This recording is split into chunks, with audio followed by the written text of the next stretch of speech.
Next 2 drug പഠിക്കാനുള്ളതാണ് bile acid സെക്കിസ്ട്രൻസ് എന്ന് പറയുന്നത്. ഇത് ക്വാട്ടർണറി അമോണിയം കോമ്പൗണ്ടുകളാണ് കേട്ടോ. ഇതൊരു കോപോളിമേഴ്സാണ്, സ്റ്റൈറിൻ്റെ കോപോളിമേഴ്സാണ് ഈ ബൈൽ ആസിഡ് സെക്കിസ്ട്രൻസ് എന്ന് പറയുന്നത്. അപ്പോൾ പോളിമേഴ്സ് എന്ന് പറയുമ്പോൾ N type of compound, number of ഇത് N ടൈപ്പ്, ഇങ്ങനെ ചെയിൻ ആയിരിക്കുമല്ലോ, N ടൈപ്പ് ഓഫ് കോമ്പൗണ്ടുകളാണ്. സോ ഇതിൽ ഫസ്റ്റ് ഒരെണ്ണം പറയുന്നത് നമ്മൾ 2 പഠിക്കേണ്ടത് കൊളസ്റ്റെറമീനും കൊളസ്റ്റിപ്പോൾ എന്ന് പറയുന്നത്. അപ്പോൾ കൊളസ്റ്റെറമീൻ്റെ സ്ട്രക്ചർ നോക്കാം. കൊളസ്റ്റെറമീൻ്റെ സ്ട്രക്ചർ ഡൈവിനൈൽ ബെൻസീൻ കോമ്പൗണ്ടാണ്. ദെൻ ഇവിടെ എന്തുണ്ട്, ഒരു ക്വാട്ടർണറി N+ നൈട്രജൻ ക്വാട്ടർണറി കോമ്പൗണ്ടുകളാണ് ഈ കൊളസ്റ്റെറമീൻ എന്ന് പറയുന്നത്. ഇനി അടുത്തത് നോക്കുകയാണെങ്കിൽ കൊളസ്റ്റിപ്പോളാണ്. സോ ഇതും ഒരു ടൈപ്പ് ഓഫ് കോമ്പൗണ്ടാണ്. ഹൈ മോളിക്കുലർ വെയിറ്റ് ഓഫ് കോപോളിമേഴ്സാണ്. നമുക്കറിയാം N ടൈം എന്ന് പറയുമ്പോൾ തന്നെ അതിൻ്റെ മോളിക്കുലർ വെയിറ്റ് ഓൾറെഡി ഇതിലെന്താണ് കൂടുതലായിരിക്കും. അപ്പോൾ ഇത് ഏതിൻ്റെ പോളിമേഴ്സാണ് ചോദിച്ചാൽ ഡൈതൈലിൻ ട്രൈയമീൻ്റെയും 1-chloro-2,3 എപ്പോക്സി പ്രൊപ്പൈൻ്റെയും ഒരു ടൈപ്പ് ഓഫ് ഡെറിവേറ്റീവാണ് കൊളസ്റ്റിപ്പോൾ എന്ന് പറയുന്നത്. സോ ഇതിൻ്റെ സ്ട്രക്ചർ, ഇതൊരു ടൈപ്പ് ഓഫ് ഡെറിവേറ്റീവാണ് ഈ പറഞ്ഞ കോമ്പൗണ്ടുകളുടെ. സോ ഇതിൻ്റെ സ്ട്രക്ചറിൽ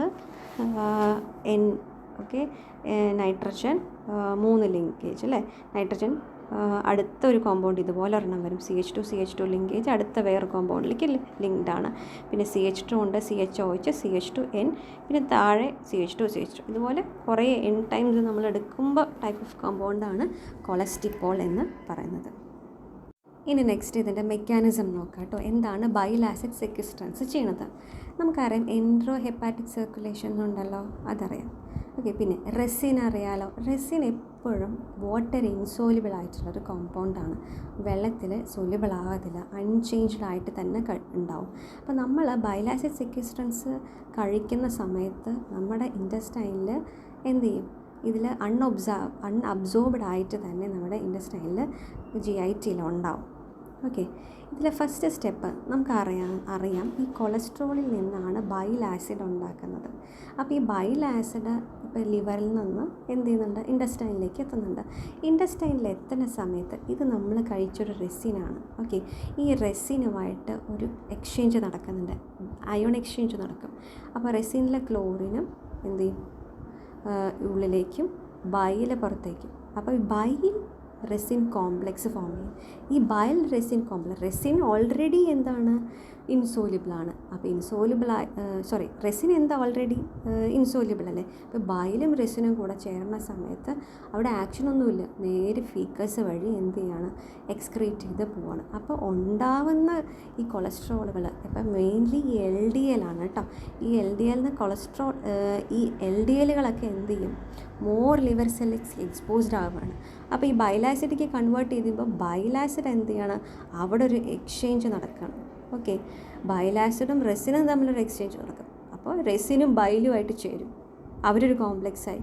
അപ്പോൾ റെസിൻ വന്നു, അപ്പോൾ ആ കോംപ്ലക്സ് എന്താണ്, വിച്ച് ഈസ് ഇൻസോല്യൂബിൾ. സോ ഫീക്കസിലൂടെ പോയി. അപ്പോൾ ഫീക്കസിലൂടെ പോയി കഴിയുമ്പോൾ നമുക്ക് പറയാം അത് കൊളസ്ട്രോളിൻ്റെ ലെവൽ കുറഞ്ഞു എന്ന് നമുക്ക് പറഞ്ഞൂടെ.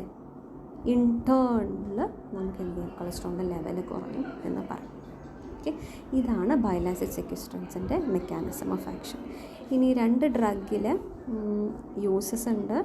സോ അഡ്ജങ്ക്റ്റ് തെറാപ്പിക്കായിട്ടാണ് കൊടുക്കുന്നത്. മെയിൻലി ഹൈപ്പർ കൊളസ്ട്രോളീമിയയ്ക്ക് കൊടുക്കുന്ന ഒരു ഡ്രഗാണ് കൊളസ്റ്റെറമീൻ. ദെൻ കൊളസ്റ്റിപ്പോൾ എന്ന് പറയുന്നത് സ്ട്രോക്കിൻ്റെയും ഹാർട്ട് അറ്റാക്കിൻ്റെയും റിസ്ക്, ഓക്കെ, കൊളസ്ട്രോളിൻ്റെ ലെവൽ കുറച്ചിട്ട് ആ റിസ്കിനെ തടയാൻ വേണ്ടിയിട്ട് ഹെൽപ്പ് ചെയ്യുന്നതാണ് ഈ 2 കൊളസ്റ്റെറമീനും കൊളസ്റ്റിപ്പോൾ. സോ ഇത്രയേ ഉള്ളൂ ഇന്നത്തെ ക്ലാസ്. Thank you.